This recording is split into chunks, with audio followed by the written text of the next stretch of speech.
Welcome to episode 77 on the Live Blissed Out podcast. Did you know that you can effectively reduce virus and contagion with practical electronics? Hello, action taker. Welcome to Live Blissed Out, a podcast where I have inspirational and informational conversations with business owners and subject matter experts to help you get the scoop on a variety of topics.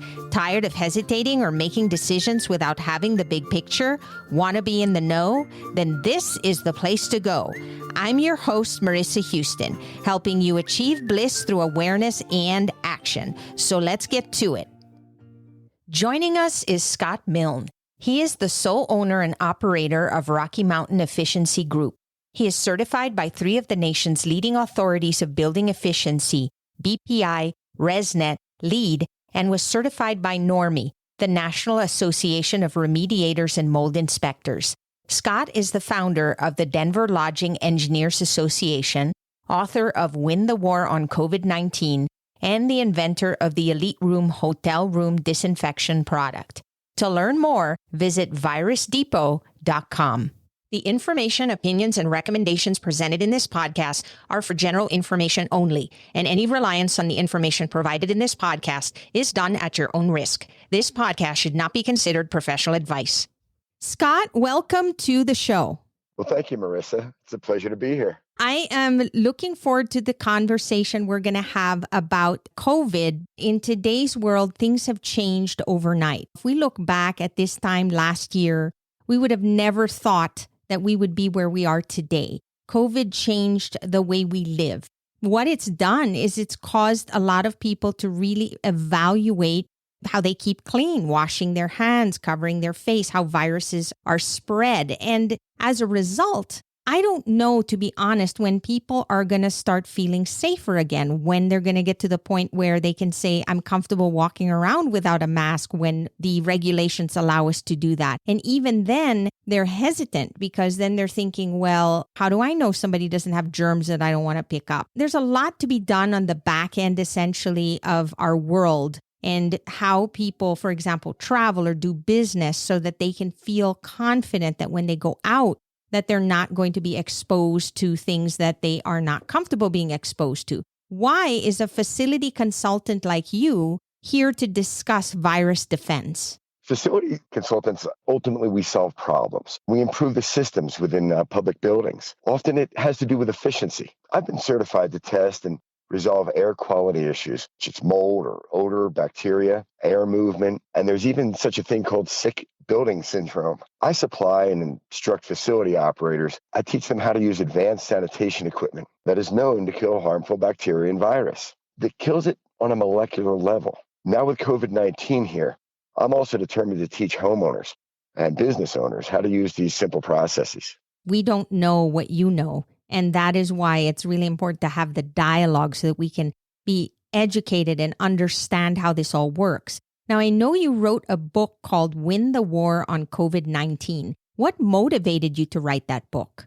Exactly as you were just suggesting. People are interested in understanding how to protect themselves, but I was really quite frustrated. I could tell how tricky and contagious this airborne killer was, and I was not hearing anything in the media or in the facility maintenance world about killing this thing indoors with equipment. I wrote a blog article entitled 10 Important Things You Can Do to Survive a Pandemic. Man, it went viral. I've never seen anything like it. I knew that this was unique knowledge that I had, and it was important to others. So I put my efficiency business on hold. I submitted for a patent. I wrote a book. It's a great feeling to be able to help others. To be honest, I have not heard of a lot of people like you who specialize in disinfection and air quality. Why isn't this something we're hearing more about? Remember, the last crisis was 100 years ago. I often talk to retirement community owners and operators or hotel owners and operators. And yes, they need to knock out odors. But besides that, they're not asking about how to kill bacteria and virus. It hasn't been a problem for them. Now it's a new world that they're attempting to learn about quickly. We can apply the same standards as the FDA does when they created the N list. The FDA has put out a list of products that they claim have killed other viruses in the past. Well, there are 4 electronic means that are known to kill virus in the past. That's what I talk to business owners about, how to employ these methods and make sure they're working right in their facility. We know that there are purification techniques out there. I mean, right now, it's nothing new. Like, let's say you put a new air conditioning unit in your home. They offer, for example, UV light and HEPA filtration and all these other things that can be add-ons to your equipment that you have at home. And so that's not necessarily new, but there are a lot of new additions I've never heard of before. So can you share that with us? Let's start by describing the foundation for each of these 4 technologies. Ultimately, we're using current to break apart common molecules. And the process is that they will reform as oxidizers. These oxidizers are capable of destroying single-cell predators, I call them. You might say we're messing with molecules or we're scrambling them. One well-known electronic method for doing exactly that is UVC light. It's been used for years to disinfect and make municipal water safer. 60 years. UV light is more practical than ever because of this new technology, the LED diode. UV spectrum will burn the wall of the bacteria and scramble molecules, and that creates oxidizers. UV light, however, really needs to be within 2 feet of the pathogen to be effective, and it can be harmful to skin or eyes if too close. That's why UV light is great for under cabinets or ceiling sconces. There's even new disinfection devices that use UV, like the UV wand or the UV desk lamp. I even bought a UV toothbrush holder. I love it. I've seen them around now everywhere, and also the one with the UV for your phone, and it allows you to charge, and they're just popping up everywhere now. Better yet, we now offer a UV, like a 50 styles makeup bag. So you could put in there your keys, your phone, your mask, anything that's personal and in your hands and pocket can go into this makeup bag. It's rechargeable, and it can fit whatever you might want to sanitize. I've recommended that hotel front desks greet their guests by asking them if they would like to sanitize their personal things first. You've got 90 seconds that you're at the front desk. Go ahead and put your things in this UV bag that you've never seen before, and we'll give them a blast while you get registered here at our hotel. And we're going to be talking a little bit about some of the new technologies that we can expect to start to see happen, given the fact that we're living in a new world. So people are going to demand more sanitary practices. I've heard of negative ionization. How does that help with viruses? Well, negative ionization is the second technology that kind of messes with the charge or the ionization within the room. Many people ask if HEPA filtration is the answer. And HEPA filtration is important, and it cleans the air of allergens, but virus is very, very small. It's so small that HEPA filtration doesn't exactly do the trick. So we use an electronic means to make allergens land. Allergens are things like skin cells and dust mite fecal matter and dust mite dander. And those things are 10 to 20 times larger than a virus, but a virus can hitch a ride on those things and then be breathed in. When you crack the blind and you see all those things floating in the room there, and you ask yourself, is that really everywhere? And the answer is, yeah. Those things don't have any weight. Gravity doesn't affect them. As a matter of fact, as they try to land, there's a small, minute electronic charge that repels them. Everything in the room is got this small positive electronic charge, including the desk and your sweater and the chair and the floor. But when we reverse it and we add negative ionization to the room, completely unnoticeable, it will help all of those allergens, including virus, to land and clear the airspace. It's very important. It doesn't kill virus, but it helps it get out of the air.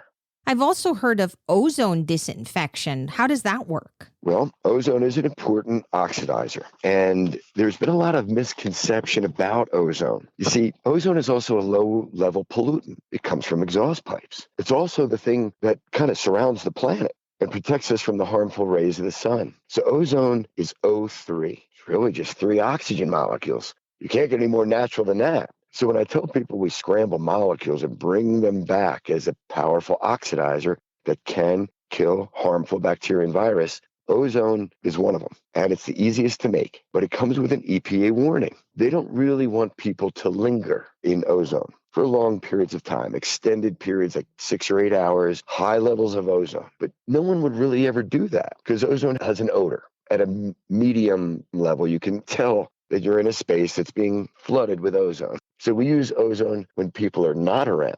It's perfect to sanitize a bowling alley after hours, or a restaurant or a bar, health club before people get there or after people get there. And some health clubs, for instance, will even use low levels of ozone to add some sanitation when people are in that space. But because of the EPA warning, it's easiest to tell people that we use ozone when folks are not around, but we use photocatalytic oxidation when people are around. And that's the fourth, probably the most important method. With the way things are today, one of the industries that really has been impacted quite a bit is travel. People are not traveling for, first of all, fear. There's a lot of fear that's taking place right now. But at the same time, we're being told to stay home and refrain from travel as much as possible until we can get a better grip on what is going on with this virus that we're trying to understand and deal with. How do we make travel safer in the future? In my opinion, in order to make travel safer, the industry has to understand and embrace this last method that I had mentioned. Ozone is important to help purify planes when people aren't in there. But photocatalytic oxidation will help people in hotel rooms and airplanes, airports, and restaurants when those spaces are occupied. I'll give you a little further definition of this one because this one's important. Photocatalytic oxidation, we call it PCO because it's a big word. And this process, what it does is it makes these hydroxyl radicals. Another big word. One of the most important hydroxyl radicals is H2O2. Now you can imagine how we take moisture molecules out of the air, how we take oxygen molecules out of the air, and we have the hydrogen we need, and we have plenty of the O's we need, and we can make H2O2. You know what this is. This is in your medicine cabinet. You put this on a cut, and it will bubble up when it finds bacteria. So H2O2 is a common liquid.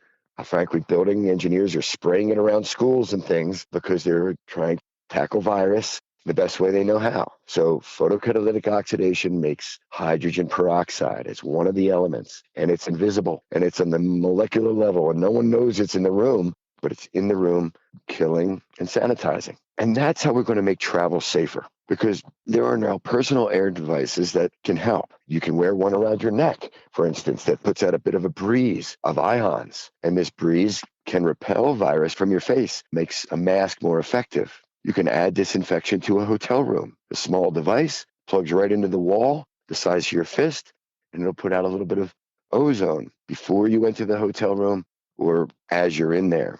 People, if they understood that they found live virus on the cruise ship 17 days after evacuation, people then get the idea of how important hotel room sanitation is. I mean, there was likely a person in there 1 or 2 days ago, and we have to make sure that any contagion from them is not going to apply to you. The patent I've created is a hotel guest room upgrade. It's called the Elite Room. I asked myself the question, what would make people feel as safe in that guest room as their own home? And the answer kind of is easy once you understand these practices. It's a 10-step protection and disinfection regimen, but it includes luxury upgrades as well as real disinfection. It includes an ozone treatment, and then we fog with a natural botanical disinfectant. And then we have in there an advanced air purifier that uses negative ionization and UV. The bedding is also fully encased with hypoallergenic insect protection bedding. And the amenities of pack includes natural cosmetics, PPE, and a quality satin sleep mask. The shower head has an amazing stream of water. It actually removes the chlorine, and it adds essential oils and a delightful aroma. The room has relaxed LED lighting, dawn simulation alarm clock, and a seal on the door to prove that the room is actually ready and sanitized just for you. More on virus defense when we return. What turns tap water plus a capsule of salt, water, and vinegar into a gentle cleaner and disinfectant that is EPA approved against COVID-19 and kills 99.9% of germs? Force of Nature Cleaner does. I love using it so much that I partnered with them as a brand ambassador to share my discovery with you. To learn more about this product and their 100% happiness guarantee, click on my affiliate link in the show notes or website to access your promo code. Let Force of Nature know I sent you and help support the show. That's true. The Elite Room includes even a front desk UV lamp. So when you walk into that hotel, you may notice purple light something's different is happening here. They're sanitizing even before I get to the front desk. There's a lot of activity at that front desk. The room cards, the keys, the pen, the signature, the keyboard of the staff. I mean, everything on that front desk really needs to be sanitized. And the UV desk lamp can help do that.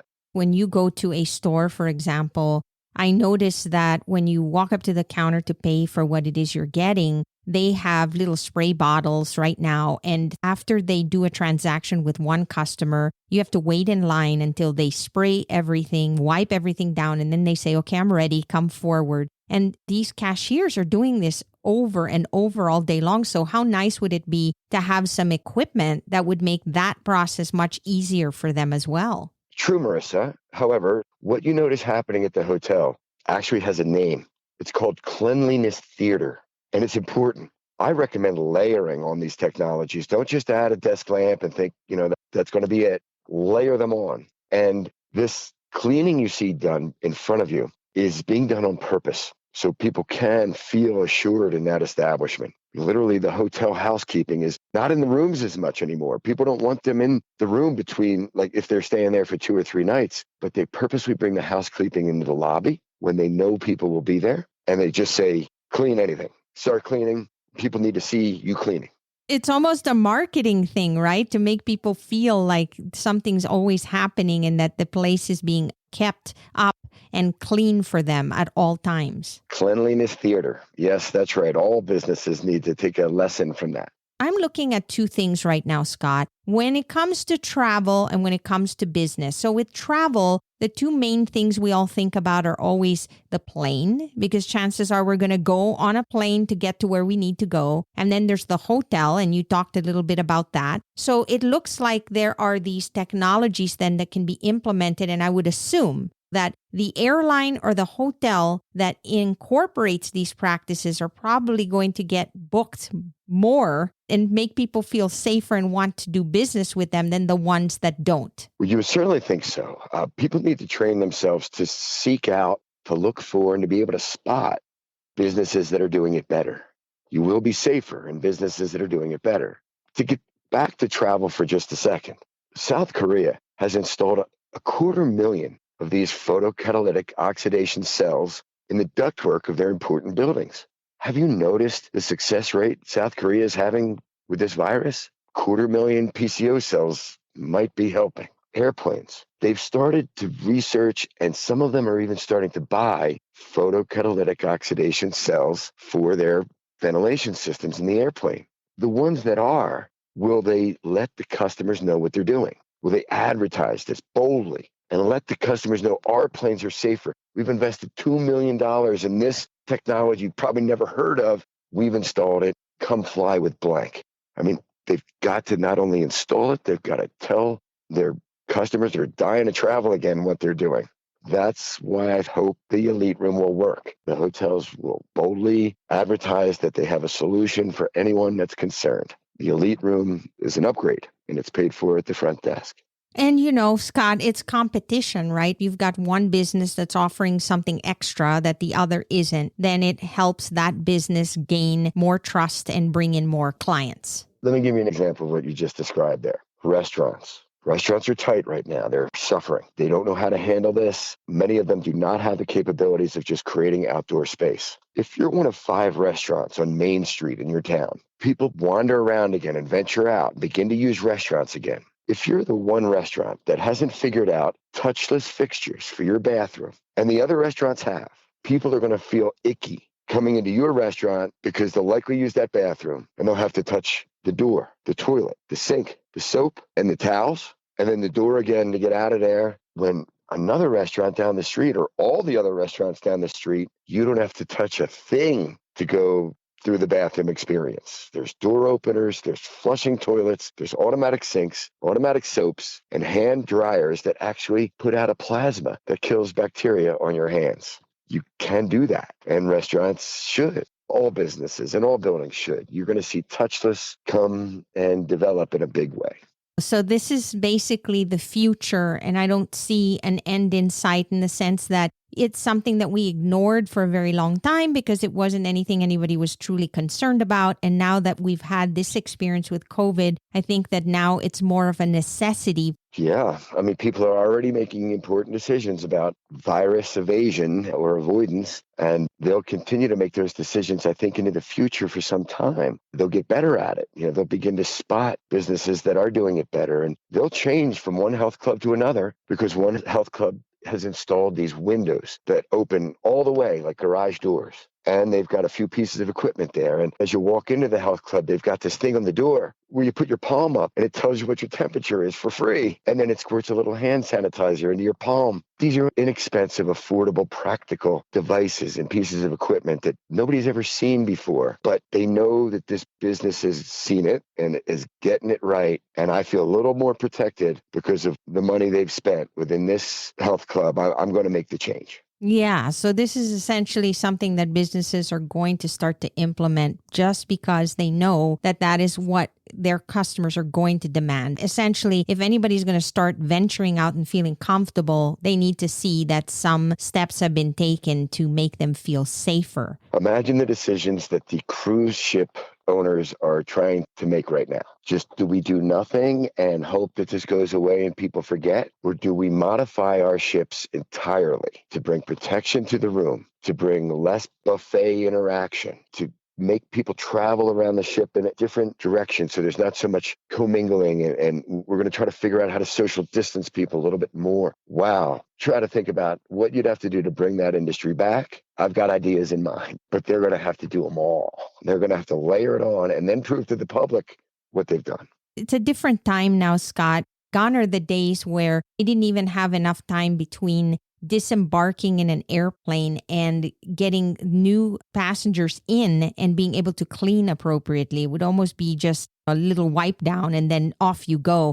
And now everything has to be well thought out. The entire process has changed completely. We're dealing with a virus that we've never dealt with before. And now this is one of many viruses out there. There are many others the common person doesn't know about. Obviously, in the health world, doctors and professionals, they know about all the things that are potentially out there, but the common person just wants to go ahead and live their lives and not worry about these things. And now it's really been pushed to the forefront. And because of that, now the public is going to demand it, is going to expect that the businesses are going to take that extra step to make them feel safer about going out. I do believe that. And also the government is going to help contribute towards ventilation improvements. I believe they're describing UV inside of the ductwork and plenum of large facilities. That would also include the photocatalytic oxidation cell inside the ductwork of large facilities. I would imagine that a lot of these enhancements are going to take place both in businesses, office buildings, public places, and even homes.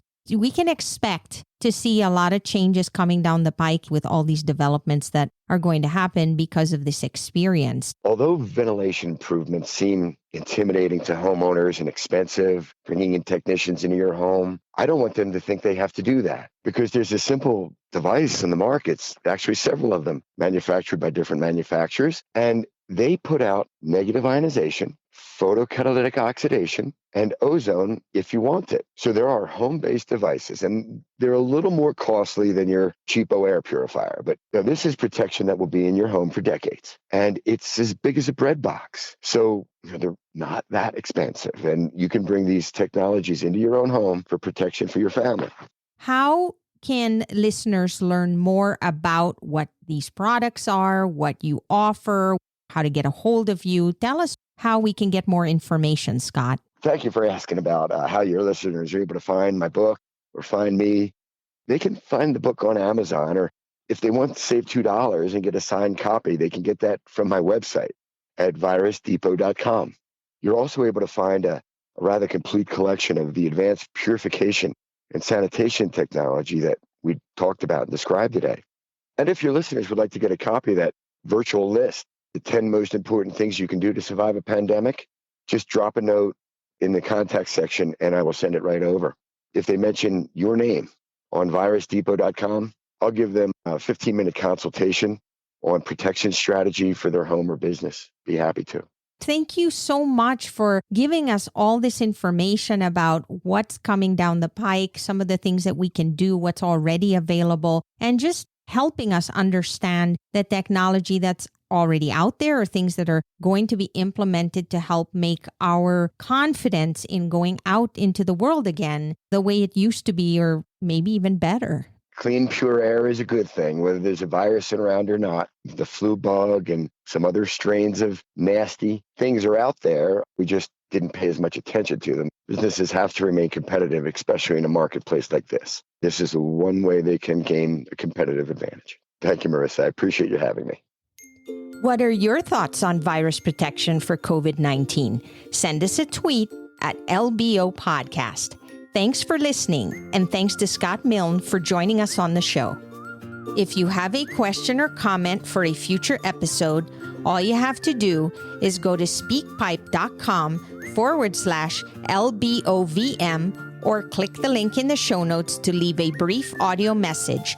If you find value in our show, please visit liveblessedout.com to reach out, subscribe, and share on social media. This show is made possible through listeners like you. Thank you. So long for now, and remember to keep moving forward.